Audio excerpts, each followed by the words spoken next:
Call to order the revised notice of the regular meeting and agenda of the Miami Special Utility Authority for Monday, December the 3rd, 2012 at 6:02 p.m.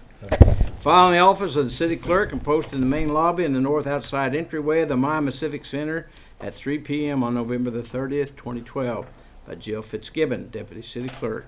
The trust may discuss, consider, and vote on any items listed in this agenda. We are called to order. Item 2, consent agenda. The following items are on the consent agenda.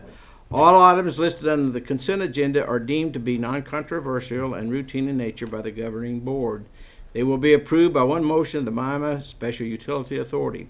The items on the consent agenda will not be discussed. Any member of the governing board desiring to discuss an item on the consent agenda may request that it be removed from the consent agenda and placed in its proper order on the regular agenda. Any member of the governing board can also move to add items from the regular agenda to the consent agenda and make one motion and vote to approve. We have items A and B. What's your pleasure, gentlemen? Make a motion to approve, Mayor. Second. Trustee Johnson? Aye. Trustee Sharbit? Aye. Trustee Schultz? Aye. Trustee Tressler? Aye. Chairman Ketcher? Aye. All ayes. A and B have passed on the consent agenda. Item 3, executive session pursuant to 25 OS Section 307B4 for confidential communications with the city attorney concerning a pending investigation of a claim if the public body, with the advice of its attorney, determines that disclosure will seriously impair the ability of the public body to investigate and respond to the claim in the public interest. The matter under investigation is a claim presented by the Ritchie Law Firm on behalf of Darrell Buckmaster, and which alleges that the city unlawfully installed a sewer line and construction curbing and cut off access to a portion of his property and demands compensation pertaining thereto.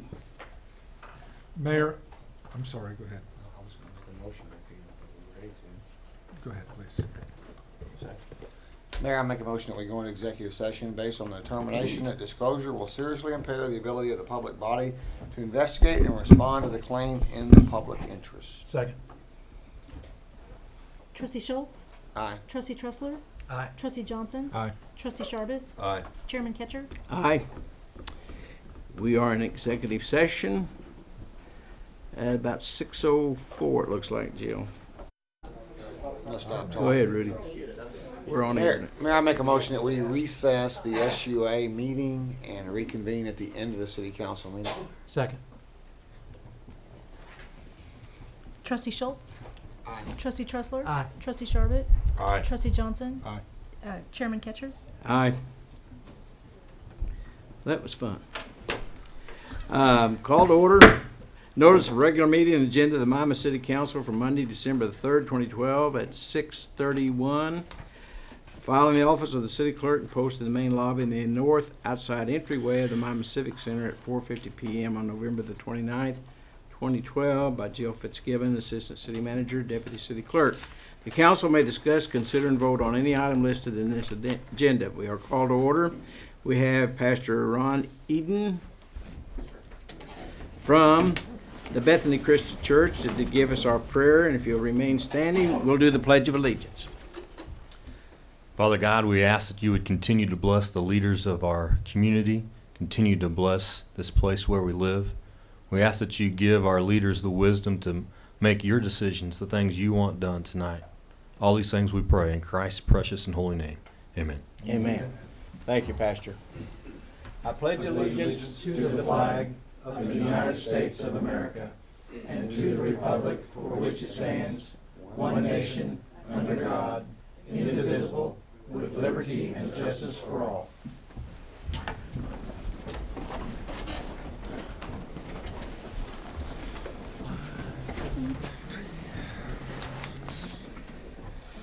Citizens' input and unscheduled personal appearance is item 4. Each person will be limited to 3 minutes. The purpose of this agenda item is to provide an opportunity for citizens' comments on the agenda items only and public announcements on item 2 there.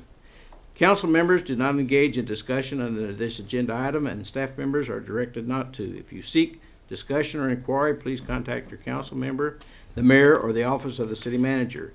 Responses to citizen comments, if any, will occur under the agenda item for mayor, city council, and staff comments, or may be reserved for further response by a telephone call, personal meeting, or a posting on the city website. Any citizen input?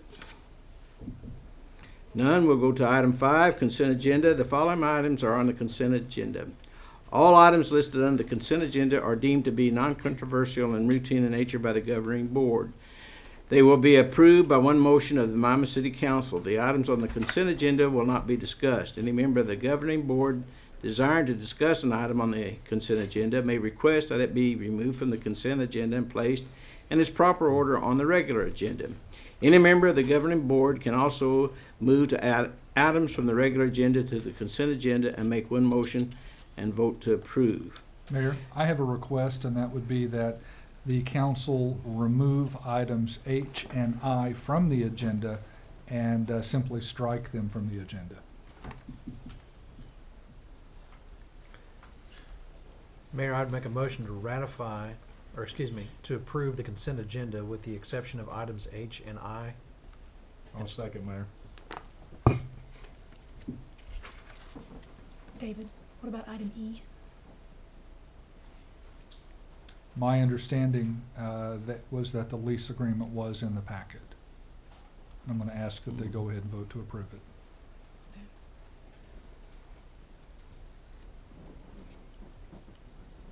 Yeah, it was in my package. Yeah. I'm sorry. You gotta go. Was it you? We have a motion and a second. Who was the second? I'm sorry. Neil. No. Councilman Tressler? Aye. Councilman Johnson? Aye. Councilman Schultz? Aye. Councilman Sharbit? Aye. Mayor Ketcher? Aye. So we have approved A, B, C, D, E, F, G, J, and K. Mayor, I'd make a motion to take, I guess we don't have to make a motion to take no action. We just No. leave it lay. Okay. Yes. Item 6, approval of trust indenture creating the Miami Community Facilities Authority. David? Mayor, members of the council, since the last meeting, there were a small number of changes that were requested of me to make to the trust indenture previously presented to the city council. I've given you a cover sheet that's a summary of those changes, and I'd like to identify them before you proceed. Item 1 would be on page 5, paragraph 2, provided that the school board ex officio nominees to the Board of Trustees may also include the superintendent of schools, and also made a change to accommodate a request from the school administration that members of the board who are nominated by the school board need not be residents of the city of Miami so long as they live in the school district. There certainly are circumstances when there are residents in a Miami school district that are not in the city limits. There are people in the city limits who are not in the school district. But given the nature of the trust indenture, I'd certainly recommend that request to be accommodated. The second item would be on page 6, paragraph 2G. There was a typo in which you had the word 5 printed, I think in the number 7 in parentheses. That's been corrected to reflect the number 5 in both parts of that sentence. May not sound that interesting, but again, it's just a typographical error that's been corrected, and I wouldn't ask you to vote on it without knowing about the correction of that error. Also, since you've last seen the document, signature blocks have been added, as well as today's date, and known nominees for trustee positions have had their names inserted in the appropriate signature blocks. Having said that, the document is otherwise precisely what you've previously considered, precisely what's been approved in writing by the NEO A&M College and the Miami School District. And I would recommend that once we answer any questions that you may have, that the council vote to approve the document and accept the beneficial interest conveyed therein. Jeff, do you have anything to add? No, Your Honor, do not. Gentlemen, any discussion? No, I'd make a motion to approve the trust indenture with the changes before us And accept the beneficial interest, please. and accept the beneficial interest. Second. Councilman Tressler, Aye. Councilman Schultz. Kent, You're gonna The vote mayor's last, remember? second. aye. But you're gonna vote last, remember? Aye. Councilman Johnson, Aye. Councilman Sharbit, Aye. Mayor Ketcher. Aye. I guess I forgot to decide and vote now. Okay, thank you, gentlemen. That item has passed. Item 7, appointment of mayoral nominee Stacy Satterwhite to the Miami Community Facilities Authority. The term will expire November the 29th, 2015. Motion to approve the mayor's appointment. Second. Councilman Tressler, Aye. Councilman Schultz, Aye. Councilman Sharbit, Aye. Councilman Johnson, Aye. Mayor Ketcher. Aye. Stacy, congratulations. Thank you, gentlemen. Pick up your ice pack on the way out. Okay, confirmation of President of Northeastern Oklahoma A&M College to the Miami Community Facilities Authority. That's City Council. Motion to approve. Second. Councilman Schultz, Aye. Councilman Tressler, Aye. Councilman Johnson, Aye. Councilman Sharbit, Aye. Mayor Ketcher. Aye. President of NEO is now Community Facilitator Authority. Confirmation of Athletic Director of Northeastern Oklahoma A&M College to the Miami Community Facilities Authority. City Council. Motion to approve. Councilman Sharbit, Aye. Councilman Schultz, Aye. Councilman Tressler, Aye. Councilman Johnson, Aye. Mayor Ketcher. Aye. Item 10, confirmation of Miami Public School Board of Education to the Miami Community Facilities Authority. That would be Mr. Mark Folks and Loretta Robinson, City Council. Motion to approve, Mayor. Second. Councilman Johnson, Aye. Councilman Tressler, Aye. Councilman Sharbit, Aye. Councilman Schultz, Aye. Mayor Ketcher. Aye. Item 11, appointment of 2 City Council members to the Miami Community Facilities Authority. Gentlemen, do you have any nominees, or do you want me to give you that information? I'd like to point out that one thing that was discussed, I think, by Mr. Satterwhite and the council was the possibility, or at least the consideration, of appointing members whose terms fall alternatively. I don't know if that's the direction you want to go, but I remember that came up at the meeting. My recommendation is Rudy Schultz and Neil Johnson, an old one and a new one. Motion to approve the mayor's appointments. Second. Councilman Tressler, Aye. Councilman Sharbit, Aye. Councilman Schultz, Aye. Councilman Johnson, Aye. Mayor Ketcher. Aye. Moving along, item 12, addendum to memorandum of understanding between the Oklahoma State Bureau of Investigation and City of Miami, Oklahoma Police Department. Chief Harrelson. Good evening, Chief. We had quite a ride Saturday, didn't we? Absolutely. We drove up and down Main Street Saturday Yeah, night. we did. And thank you, gentlemen, for, we have on the agenda, it's a memo of understanding that we would like to enter with the Oklahoma State Bureau of Investigation to allow us to expand our ability to assist them on ICAC investigations, ICAC being short for Internet Crimes Against Children. The Miami Police Department has actually been cooperating and assisting OSBI since about 2005 in this particular area. The whole program began in around 2002. We anchored it there at the Tulsa County Sheriff's Office.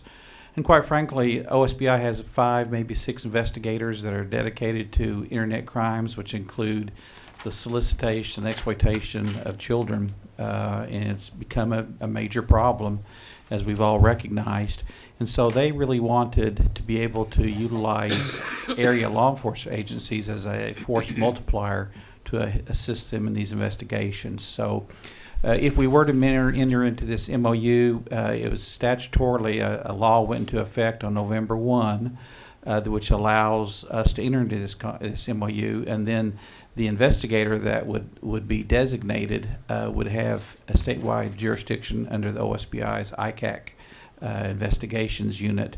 We don't anticipate that particular individual working anything other than probably Craig County, Delaware County, and Ottawa County, the northeastern part. We actually do most of our investigations now in-house, capturing quite a bit of this material through a program that we have set up through OSBI. This would just allow this particular city detective to assist OSBI outside the city of Miami, but in the general area of northeastern Oklahoma. David? Mayor, council, the state legislature and the state courts have generally supported for many decades mutual aid agreements between law enforcement agencies. And I could certainly in good faith recommend approval of this agreement. Jeff, do you have anything to add? No, sir, other than the fact that this is, as the chief likes to use in several occasions, a force multiplier, Force multiplier, yes. which is a more intelligent way of working, and I'm wholly in support of it. You need to make a motion. Any further discussion? We need a motion for this, David. That was the question. Do we? Yes. Okay. I'll Joe? make a motion. I'll second. Councilman Sharbutt? Aye. Councilman Schultz? Aye. Councilman Johnson? Aye. Councilman Trustler? Aye. Mayor Ketcher? Aye. That is passed. Thank you, gentlemen. Item 13, adoption of ordinance approving the City of Miami Department of Parks and Recreation General Code. David? Mayor, council, fairly straightforward matter. The Parks Board and the Parks Department promulgate rules and regulations, and to make them easy to find and refer to, I'm asking that the City Council consider approving an ordinance which adopts those rules and regulations and formalizes them as an ordinance of the City of Miami. A copy of those rules and regulations was included in your packet. If you have any questions, I'd be happy to try to answer them. Gentlemen, open for discussion if you have anything to ask David. Motion to approve the ordinance, Mayor. Second. Councilman Trustler? Aye. Councilman Schultz? Aye. Councilman Sharbutt? Aye. Councilman Johnson? Aye. Mayor Ketcher? Aye. All ayes. Item 13 has been adopted. 14, issuance of request for proposal for water and electric meter reading services. Does not impact FTEs. That's David and Kevin Browning. Hi, David. Yes, sir. Kevin. And Kevin, thank you. Thank you. Kevin has promoted and discussed this with me and communicated by email. If it's okay with the mayor and the council, I'd like to ask that he be allowed to make the presentation on the details. What this is to contract out the water and electric meter reading that we currently do in-house now. The two readers we have now would be reorganized within the city, so they would just be utilized better in the divisions, other divisions. We have always been a 5-person division, except for 2009 when James Flatter retired. Then we went to a 4-man division. And ultimately, our goal is to go to an automated meter reading system. That's everybody's goal when you go to water and electric meters. And this would allow us to contract this out, and if that opportunity comes through, we'd be able to progress and move forward in that direction. It will be, from preliminary results, a cost saving. We really won't know till we get the bids back what kind of savings, but that's kind of the direction we'd like to see. We would keep our meter technician in our division that does the sets and disconnects. This would just be for the meter reading. I'd like to point out that it's merely a request for proposal. So we're asking, city's asking for your approval for staff to issue the request for proposals and then see what they get back. Absolutely. And then if they get something back that they can recommend be adopted in good faith, it would certainly come back before you as an action item at that time. But for now, we're merely seeking a vote on whether you want us to pursue this or not. Jeff, you have any comments on this area? Not entirely, Your Honor. I'm going to be speaking a little bit about some philosophical changes when we get to item number 16 that are directly influencing this decision. But again, if we are going to eventually move to automatic meter reading, this is a good opportunity for us to get a contract in place for meter reading so that in the event that we actually get to that point, we're not looking at trying to find homes for people. We currently have some very favorable situations inside our organization where we can find good employment alternatives that the employees have consented to. And this is just a good opportunity and a good time to move to that, test the waters and see what the contracting looks like. Again, nothing would be etched in stone until the proposal came back to you. Motion to approve. I'll second, Mayor. Councilman Schultz, Aye. Councilman Johnson, Aye. Councilman Tressler, Aye. Councilman Sharbit, Aye. Mayor Kitcher. Aye. That has passed. Thank you. Item 15, thank you, Kevin. Central Avenue Bridge Change Order Number 1, Jerry Clement and Corby Key. Good evening. Good evening. Jerry Clement. I work for Jacobs Engineering, and we're overseeing the construction management on the project on to over Tar Creek. We're submitting to you a change order tonight for $7,162.25. This is to cover the cost incurred by the contractor to remove the asphalt that had a concrete underlayment. This was not found in the initial assessment by the design engineer, but when we began construction, it was discovered, and it is a more expensive pay item. The reason we didn't bring this to you before we proceeded is because this was found about 100 days ago, and by the time it all gets through and we get it to you, the contractor's setting for 100 days, a little over 3 months, and they're not able to do anything. So they would be able to come back on the city or the state for liquidated damages for not being able to complete the project in a timely fashion. We said that we're just over $7,100.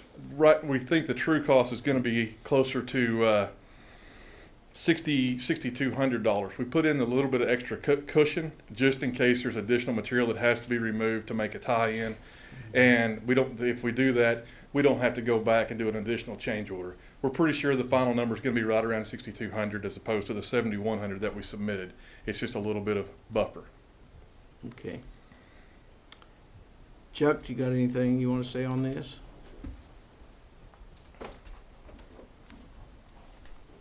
Surprised him.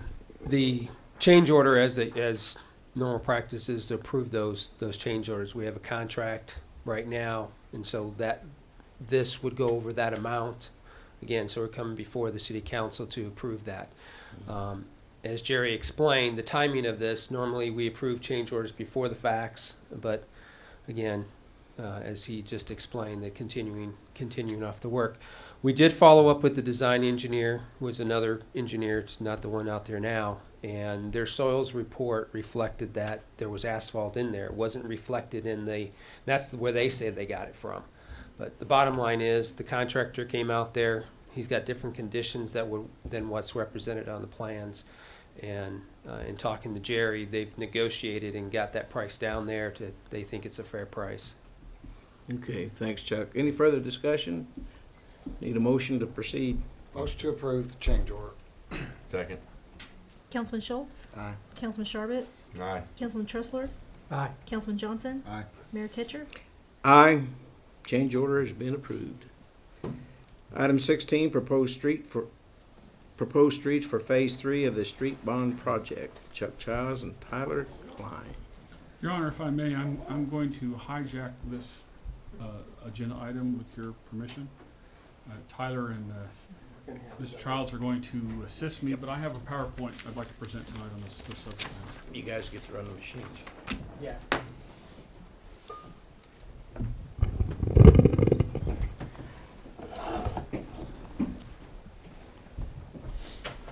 While we're waiting for this to heat up, you may notice on television and in the audience tonight that I'm sitting in a different spot tonight. That's because I have a sore neck, and Councilman Schultz gave up his spot so my computer would be higher, so I didn't have to cream my neck so much. So I didn't sit at the council table once years ago when I was allowing my assistant to manage a meeting as part of training, and it started such rumors around town that something was going on that I've just decided that it's best just to announce things like that at the time they're happening rather than let people try to come up with their own reasons for that. I thought we had changed jobs. I was looking forward to the increase in pay.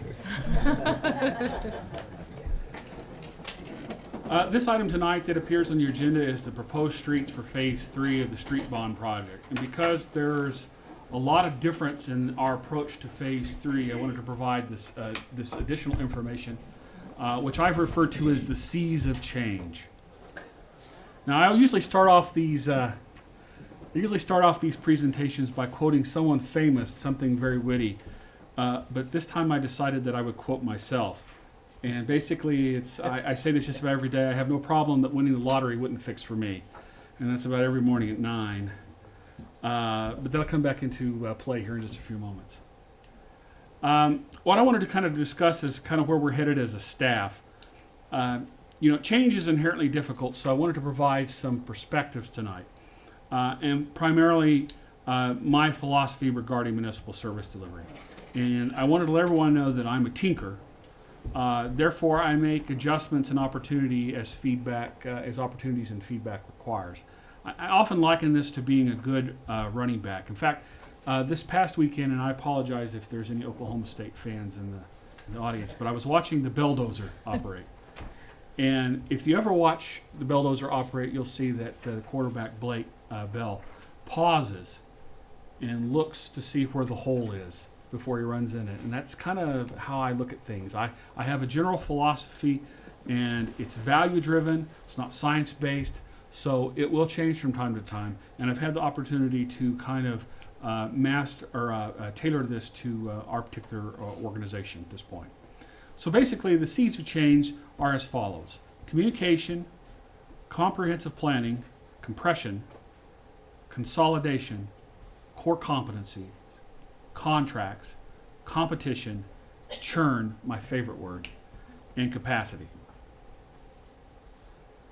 Each meeting from this point forward in my report, I'm going to discuss one of these topics from the list of C's, and I will try to do it with great brevity. But tonight, specifically because it relates to next year's street projects and our approach to it, we're going to talk about capacity. What is financial capacity? Well, I went to the dictionary and I looked it up, and I found that Webster defines capacity in 2 ways that pertain to the subject as we're presenting tonight. 2A was the potential for or suitability for holding, storing, or accommodating, and also the facility or power to produce, perform, or deploy. For the city of Miami, we define financial capacity as having enough money to provide the services and infrastructure necessary to keep Miami a viable community. Where does financial capacity come from? Well, quite frankly, it comes from how much revenue we receive. It also comes from how much we spend. But it also comes from what we spend our money on. Does it produce a return or not? Does it produce more money, in other words? What kind of money do we spend? Are we spending somebody else's or our own? And how do we make decisions? That's a time value of money perspective. Why is financial capacity important? Well, here's a case in point, and I just discovered this today by accident. Chuck brought me a copy of the city's 1962 capital improvement plan. And in it, I discovered that the city's assessed value in 1957 was $14 million. In 2012, the city's assessed value is $42 million. That's an increase of 200% over 55 years. That's amazing, is it not? Except when you consider that inflation over the same period was 721%, which affected the prices of goods and services that the city and all of our constituents paid. If the city's assessed value had paced with inflation, it would be upwards of $100 million today. Now, what's the effect of that? Well, if you were to compare the bonding capacity of 1957 to today, we would have about 2/5 of the same purchasing power that we had in 1957. That's why capacity is very important and why we need to monitor it. The city must strive to enhance our capacity to keep pace with the needs of our community. Notice I've underlined the word needs. I'm not talking about wants or desires. I'm talking about basic needs. So, as this applies to street improvements, here is my philosophy. Step 1, streets should be functionally classified. The Federal Highway Administration has put together these classifications for classifying streets. In other words, they have a label and a description for the type of street that we have. Fortunately, the city already has its roads functionally classified by the Federal Highway Administration. Chuck produced this drawing. If you want to take a look at it later, we can do it. But basically, they break down into the following categories. Freeway, which would be like Interstate 44. Highway, which would be like 69. Primary arterials, which in our case is actually our highways, which serve as our Main Street and then the A's on either side. Primary arterials, which are your main thoroughfares, and we have several of those in the community. Urban minor arterials, urban collectors, industrial, residential streets, with residential streets being the ones that basically our homes are on. Streets should be evaluated and rated. Just for everybody's peace of mind, don't worry, we can't miss on that. Our streets are so bad that we can't possibly not fix a street that deserves to be fixed. At some point in time, once we start getting the roads up to a certain condition, then this rating process will become very critical for us to decide what roads should receive attention at this point and which ones should wait.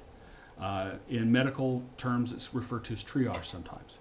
But right now, if we were playing golf, the cup that we're putting towards is much larger than a basketball goal.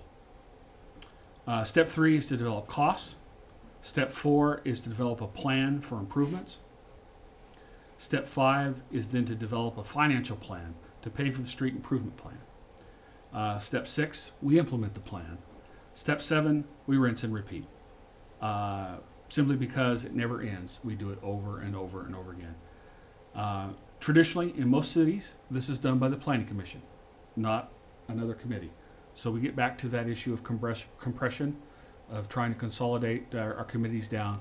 The Planning Commission traditionally in most communities handles development of the capital facilities plan. So how do we pay for these things? Well, traditionally, you use the classification system to determine who pays for the improvements of a street. Freeways have traditionally been the responsibility of the federal government. Highways have been a mixture of federal and state government sources.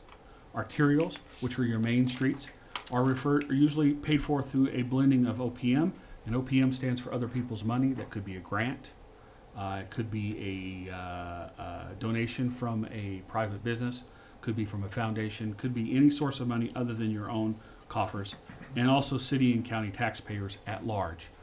Arterials are something that should be paid for from an at-large revenue source. Collectors, likewise, since many people use those, fall into the same categories of OPM, city taxpayers at large. Industrial roads built for industrial users usually are paid through by OPM predominantly, or the users, in rare occasions by the city at large. But residential streets traditionally, from an industry standpoint, are usually paid for through neighborhood assessments. What is a neighborhood assessment? Well, when you think about it, when streets were originally built, they were built by a de facto neighborhood assessment. Usually the cost of building the street is borne by the developer who develops the development. They pass on the cost of that street to the homeowner in the value of the lot that they sell to them. The homeowner generally takes on a mortgage to buy the house and the lot, and thus amortizes the cost of the street over the term of their home loan. Residential streets are seldom used by the general public. In other words, most people aren't driving through your neighborhood on the way to work. On occasion it does happen, but usually those are reserved for collectors and arterials. Therefore, they remain primarily a benefit to the homeowner, be it as a resident or a tenant. A neighborhood assessment is a method of street improvement that is totally in the control of the property owner. It is formed by the direction of the property owners and paid for by the property owners via special assessment on their property tax bill. Well, that's all good and Jeff, but my street did not get paved in the street program, but others did, and now I get to pay for them over the next bazillion years, and now you tell me I have to pay more to get my own street paved. How is that fair? Well, you're absolutely right. It's not fair. And that's exactly why I do not advocate for residential streets to be paid via a large revenue source. It becomes in essence a lottery. Few winners, many payers. But what do we do now? I'm sad to report that we will not get to all of the streets in the city of Miami via the street bond. Many in the community will not get a new street from the program. It's also very unfair for us to ask those that did not get their street done to pay more to get their street done, unless, of course, they want to expedite it. And I'm referring to that as not really fair for us to go out and say, from now on, we're going to do streets only through neighborhood assessments, given the fact that we've done so many streets in the community through an at-large taxation. However, if for some reason your community, your neighborhood wants to get a street done faster than the city's plan provides for it, you certainly have the ability to form a neighborhood assessment and get the street done sooner than later. Therefore, I'm proposing the following alternative. We will develop a 6-year street plan. Included in that program will be an ongoing schedule of street improvements, including residential streets, to be paid for from available funds. If residents want their street done out of order, they can petition the City Council for the formation of a street improvement district to expedite the project along. But in order for a system like this to work, the city must change the way it thinks about money. We must adopt a quasi-capitalistic pathology. Now, I was kind of criticized from my staff for using that term, but let me just say what we need to develop a kind of for-profit thinking.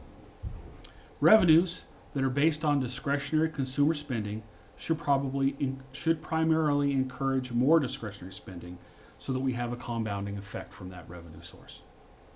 Things that benefit the community at large should be paid for by at-large based revenue sources. So as we're looking at street projects, and they fall into those different categories of being an arterial or a collector, those are things that we should target to be paid for through improvements by at-large taxes, not residential streets. Things that have a specific benefit to a specific user should be paid for by that user. For example, utilities and residential streets. Spending from a city budget standpoint should be based on a level of service basis. I'm not going to talk about level of service tonight, but I will be talking about that in the future. You have adopted recently an employee compensation plan, but that employee compensation plan, through its goal setting, should encourage the growth of capacity.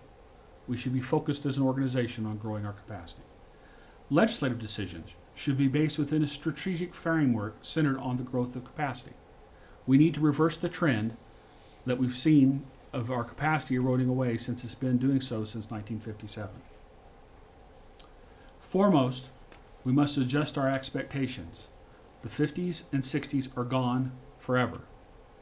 There will never ever be enough to do everything for everybody anymore. We will never have that same capacity again. We must question why we do things and why we do them that way and ask, is there a better way, faster, cheaper to do it? Or do we really even need to do that? We're also changing the process a little bit this year. All the projects will be designed by an outside engineer. And what I have to pass out to you today is the development of the checklist that the engineering department has created to ensure that when we do go out to bid on a project, that we do it by the book, if you will. Your Honor. Pass this over. This is the checklist that the engineering department has put together. We'll be putting every project through this. This has been reviewed by legal department, by the engineering folks. We've gone over it with the purchasing folks, and we've defined this process so that we don't have any minor mistakes throughout the process. We're going to bid all of the projects. Every one of the streets that you're going to see on tonight is going to be bid to private contractor and done by a private engineer. There will be no forced labor on any of these projects. However, we may very well have the city of Miami bid on one of the projects. So don't be surprised if you see the city street department bid on one of these projects. The city of Miami may even bid out the construction management. As you saw tonight, we had a representative from the state, not the state, not the city. It's a third-party independent construction manager. We may look at that. But we also will look at the overall cost structure when we get these bid, and we may decide to do those internally. We're also going to start making use of things called additives and deducts so that we have flexibility in our awards. We may have a bid specification that goes out with a base bid, and we may have several items that are added to it that are bid separate from the main bid. This allows you the opportunity that if you get a very favorable bid, you can add on to it through the additives, and then that's done in appropriate or in an appropriate way through the contracting laws of the state of Oklahoma. But likewise, if the bids are over what we expect, we will also have some deducts embedded into the bid so that we can remove them from the price so that we can go on from a budgetary standpoint. That allows great flexibility. Rather than having to cancel bids and add, re-advertise and do it all over again, saves immensely on time. It provides a great deal of flexibility in the contracting process. There's also maybe an opportunity in the future for more voter input into the way the city does street work. Our ad valorem general obligation bonds expire this year. Voters could be asked to renew the bond to do more streets. The effect is no new taxes, rather a continuation of existing tax. However, we're going to wait on the pool report before we come back to you with any recommendations on that particular item. As you recall, we do have the street structural engineer looking at the municipal pool. With that being said, I'm going to turn this over to Chuck and to Tyler, and they're going to talk about the actual streets on the list, and then we'll answer any questions that any of you in the council may have. Tyler is handing out that the street list was actually in the packets. Attached with that is also a detailed list of some. Chuck, Mike, you don't have a mic.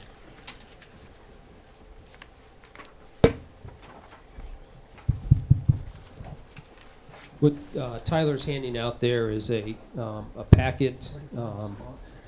The first sheet, the total construction, was actually in your city packets, a repeat of that information, which shows the proposed streets that we're doing. These are totally reconstructed streets. We're going in, removing the pavement, removing the base, replacing that, there, and then attached to that is the what we call our maintenance projects: the crack seal, the slurry seal, and the soft spot repairs.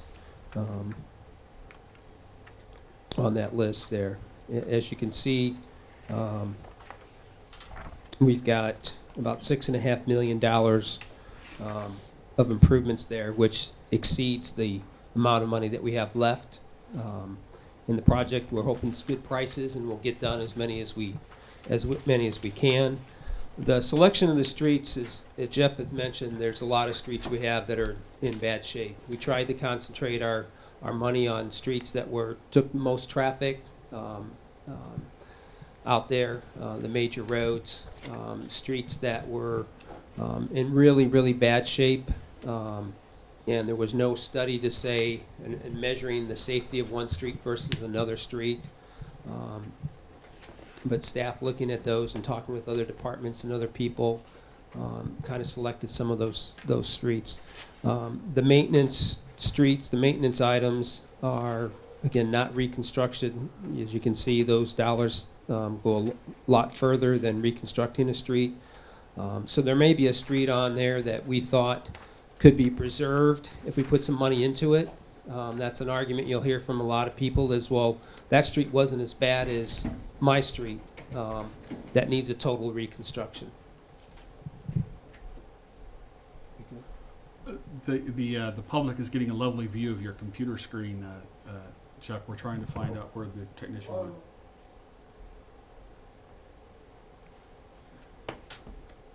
Can you pull up the spreadsheet on your screen just so that they can see it, and then when it comes back, we'll go back live? Just yell, help! Oh, there he is. He's down.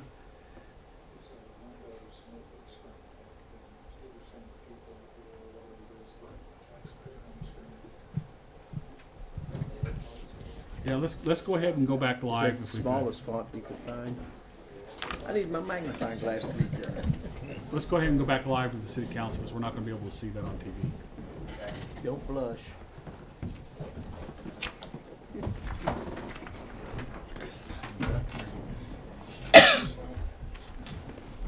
This is my Dr. DeMar. That's my key. You didn't get that sheet. I didn't get that. Tyler will give you a sheet. You need a sheet. He's That got mine. small typing.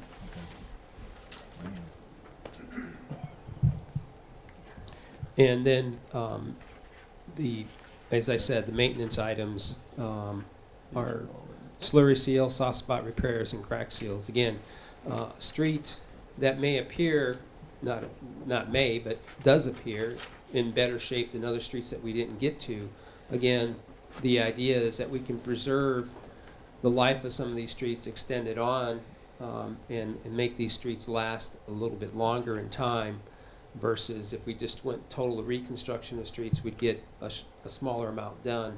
So we're actually trying to preserve some of the streets we have. Again, the dollar amount is not there to do all the streets that we need.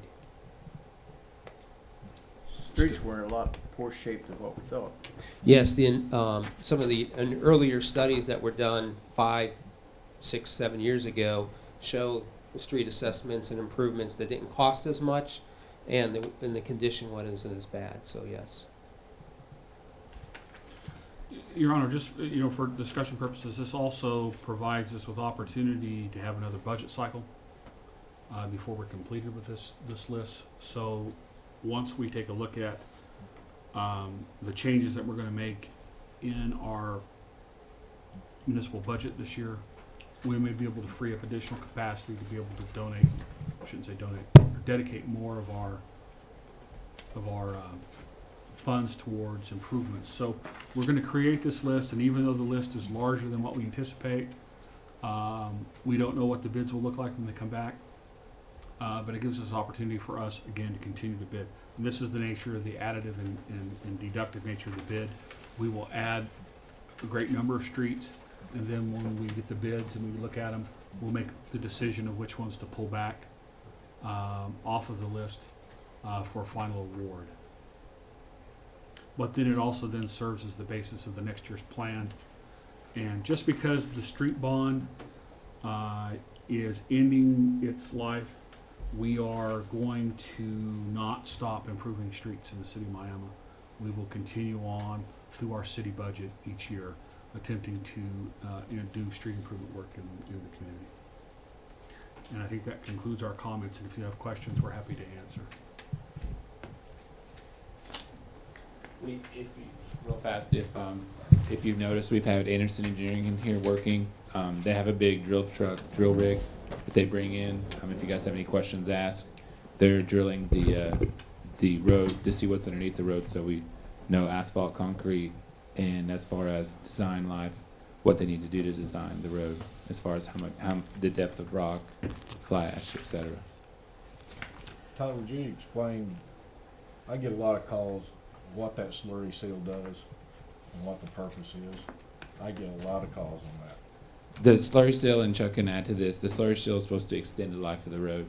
You're taking a road that has some life left, and you're just trying to extend it out.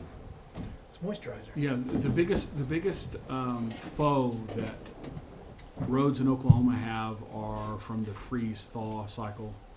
You get a crack in a road, moisture gets into the crack, gets into the base, and then when it freezes, it causes the road to lift, and then it eventually creates a void underneath the street, which creates a thing called a pothole. And you can have all different kinds of cracking, alligator cracking, in-joint cracking, all different kinds. And by doing crack seals, you actually put a patch into the crack, if you will. But a slurry seal does it for the entire surface of the road. So it even creates, extends the life from an oxidation standpoint, because asphalt really will look different the older it is on the top compared to fresh asphalt. So overall, it's just pretty much like a patch. It's just like getting a facelift, if you will. It just adds a few more years to the life of the street. So the reason why you would spend the money doing that is because it's more cost effective to get those extra years than it is to have to be able to come up with the money faster to do a total reconstruction, which kind of reemphasizes the comments that Chuck made about the fact that even though 5 years ago you may have had a study done that evaluated the roads can deteriorate significantly in just 5 years if they have already reached that critical component moment where things are going to be exponential from that point forward. Unless I'm incorrect there. The citizens I've talked to, they just think it's cosmetic, that you're covering it up. And we are. Well, we're putting a lid on it, and that's just like if you leave the lid off of something, it's going to spoil, and you put a lid on it, it'll stay a little longer. When I'm saying cover up, just hide flaws. It's just a paint job. Now, for instance, some of the roads that we did with the original obligation bond that we've got currently that's expiring, those roads have an estimated service life, if you don't do anything to them, depending, 10 to 12 years. But if in year 7 or 8 you can add a slurry seal to it, you can extend that life out to 15, maybe 16 or 17, depending on the weather, et cetera, of the life of that road, before you had to do something major to it again. But Councilman, in a certain degree, it is like paint. That's also why we paint a house. If you don't paint the wood and you leave it exposed to the elements, it weathers and deteriorates faster than it would if you put paint on it. So, yeah, it may appear to be cosmetic, but it's not far from, but there's a beneficial effect of that. What's a 1A road? That is, that was, for the 1A there on number 17. Yes. That means that was made the very end of our list, so. That's where I am on the very end of your list. I'm sorry. Boys, there's got to be some changes made. Mayor, the previous mayor was very magnanimous in the fact that he said, my road will be the last to be fixed in the community. And so now that you hold that position, that would kind of be almost your position. I've inherited a lot of things, that being one of them. I came very close to making an offer on a house on Harvard. But as you can see, I think Harvard is number 5 on the list. And all the people that live on Harvard can thank me, because if I had bought a house on Harvard, it would have been on the very end of the list as well. So one of the criteria that I had looking for a house was to make sure the road didn't need any work. Amanda buys a lot of donuts for people, I tell you. What criteria do you use on concrete versus asphalt? Boy. The asphalt versus concrete, as you know, a lot of the soils here are bad, and surprisingly that I was surprised that Miami has a number of concrete streets that they do have, and one of the reasons is because they put the concrete in to bridge those areas. We replaced a lot of streets with concrete that were concrete previously, again, believing that the streets were put in before for a reason and a good reason, and kind of went with that. If they were concrete, we put concrete back into there. So I take it there's not a big file cabinet somewhere that explains all the rationale and all the methodology and priorities used in prior street work 20, 30, 50 years ago. No, there's not. And really not necessarily any way to know why they did what they did when they did it. No, but we had, was it D Street, E Street, talking to some residents out there, and they could tell me the stories when 30 years ago they designed the street, when it was built out there. And I was like, wow, this street's been here for 30 years. I mean, it's shown its life, and we replaced it, but for a 30-year street, it held up pretty good. You've got the concrete streets in the Elmwood area that have been there for 30-plus years, still there. But as far as another factor also, council member, is the cost. Depending on the price of oil, which dramatically impacts the price of asphalt, you get to a point where the life expectancy of a road that's concrete usually is considered to be longer than asphalt. But the cost of asphalt usually drives you to the decision to use asphalt. But sometimes you see situations where you fastly approach the break-even point, where it's almost more practical to use concrete from a long-term standpoint than asphalt. And then there's the old saying that because I've learned a lot about this even from just watching from the legal end, sometimes concrete's a good deal because you think it'll last forever, but it's like anything else on sale. It's not a good deal if you can't afford it. So it's a constant juggling. Any further comments? Earlier this evening, I was told we shouldn't talk so much.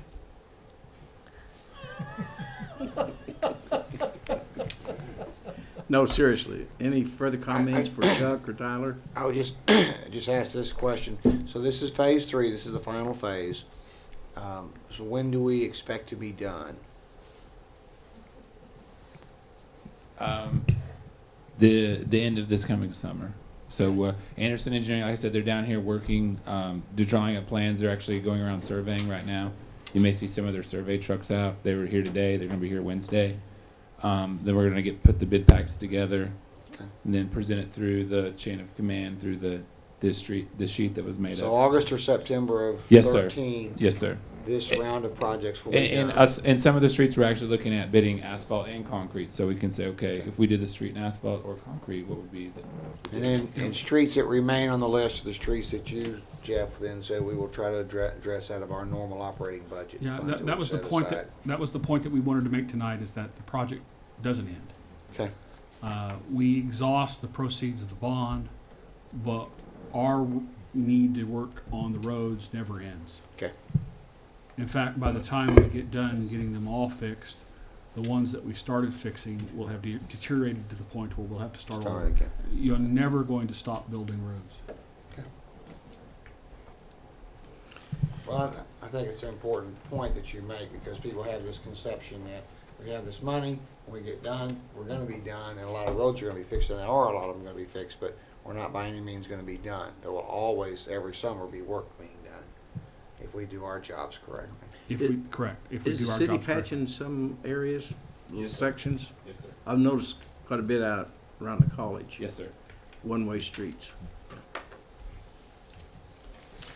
Any further discussion, gentlemen? I'd appreciate it if you put the cap on that thing.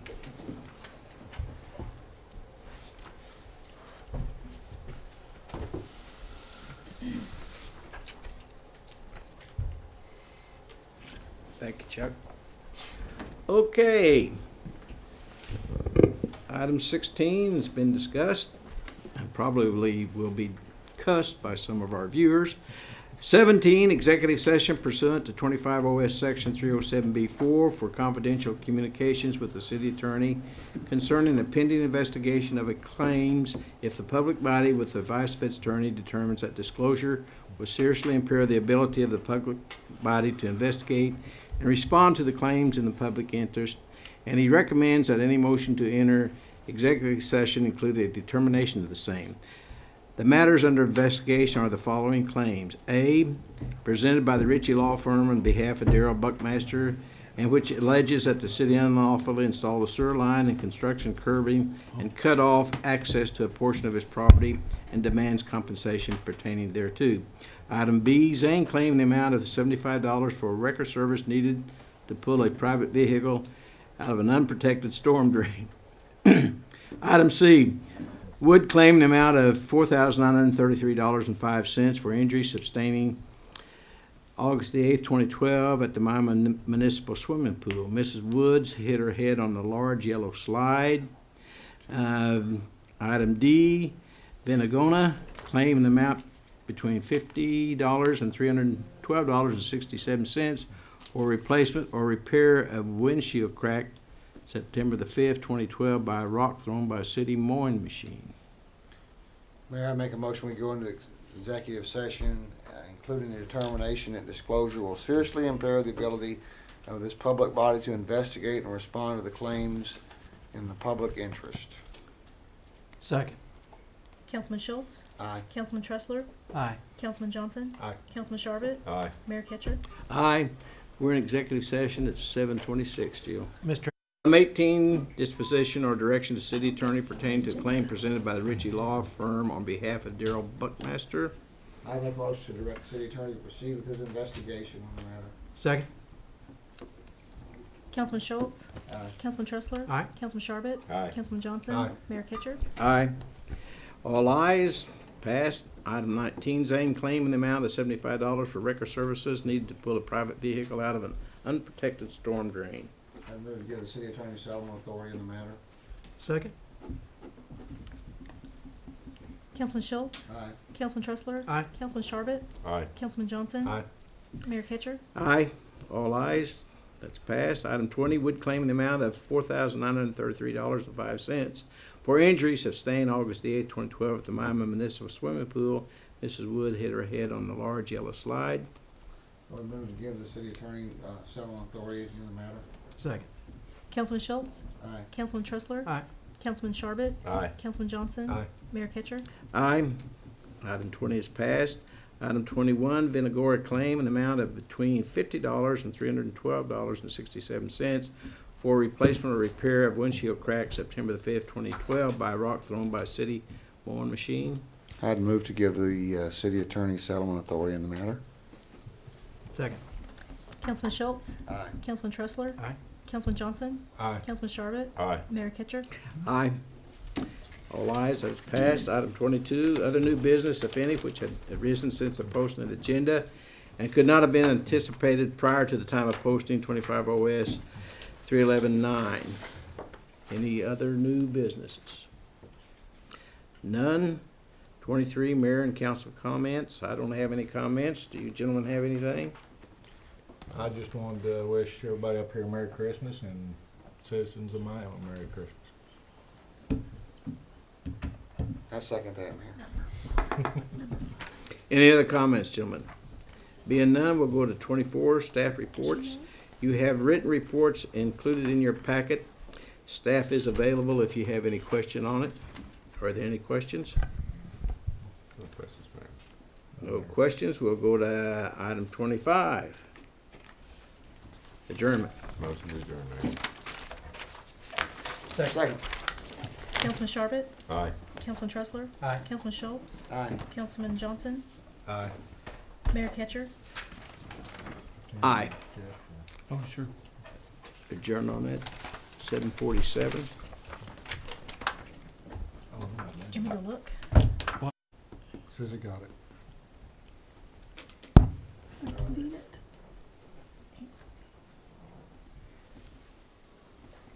Okay. Yeah. Chairman Kitcher? Aye. Trustee Tressler? Aye. Trustee Sharbit? Aye. Trustee Johnson? Aye. Trustee Schultz? Aye. All ayes. We're back in Special Utility Authority session. Item 5, Economic Development Incentive for Miami Chevrolet. Jeff? Your Honor, I apologize for the putting this back on, but I wasn't aware of the pressing nature of the decision on this matter by the Chevrolet folks who are trying to get closing scheduled this month. And the fact that you don't have another meeting scheduled this month made it difficult. So my discussions that I've been having with them, this is, as you recall, you had passed some time back a resolution adopting an economic incentive to encourage people to build new facilities in the community, where you have a situation where you have a new facility built, it gets appraised, and the assessed value is much higher on that new facility than we see in the old one. And the case in point, we used the Chevrolet dealership as an example when we were proposing this policy, that we were anticipating that we know for a fact that the old taxes were about $4,000 a year on the facility, and then on the new one we were estimating would be about $24,000, which would provide a based on 3 years would be a $60,000 credit that would be available that the developer could use towards the offset of the purchase. But since then we've had some discussions about how that would impact cash flow, and we've had some discussions with the Chevrolet people, and this is what I would like to propose to you tonight, was that you give me tentative approval of 3 years credit of the difference, confirmed difference, between the new tax rate at the new dealership compared to the old dealership, that we would put on as a credit towards their bill.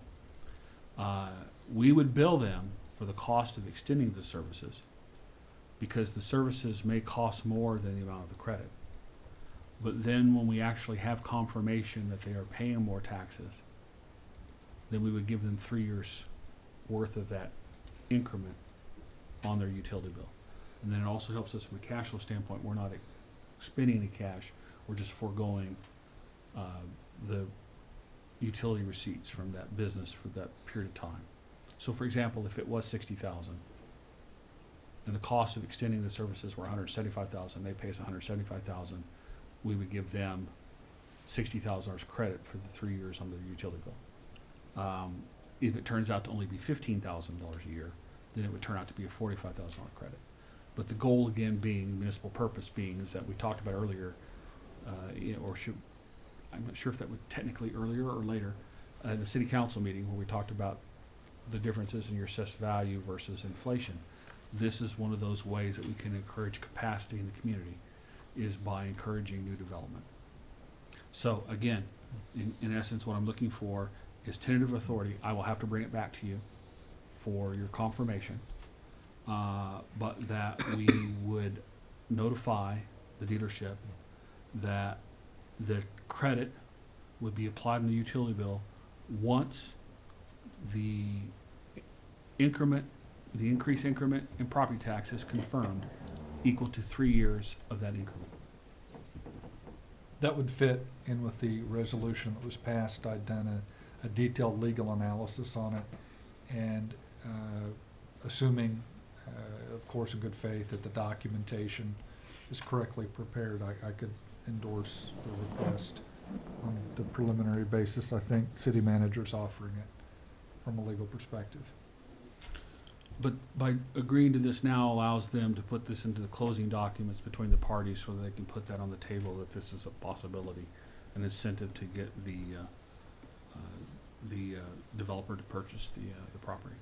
The vote tonight would really be, I suppose, a proffer. It's not an actual offer in the sense of a binding legal arrangement. It's simply authorization to the city manager, as I understand it, to go forth to these folks in good faith and represent that this appears to be the position of the city and that they could expect, action in conformity therewith later. Okay. Any comments, gentlemen? So move what David said. You're not making a contractual offer at this time. You're authorizing the city manager to represent in good faith that this proposal fits within the city council's authority under the resolution previously approved. And if I may add, this would be the process that we would use for providing the credit. I'll second. Neil, did you read first? No. Councilman Johnson? Aye. Councilman Sharbit? Aye. Councilman Schultz? Aye. I'm sorry, Trustee Tressler? Aye. Chairman Ketcher? Aye. That is passed. 6, public input and unscheduled personal appearances.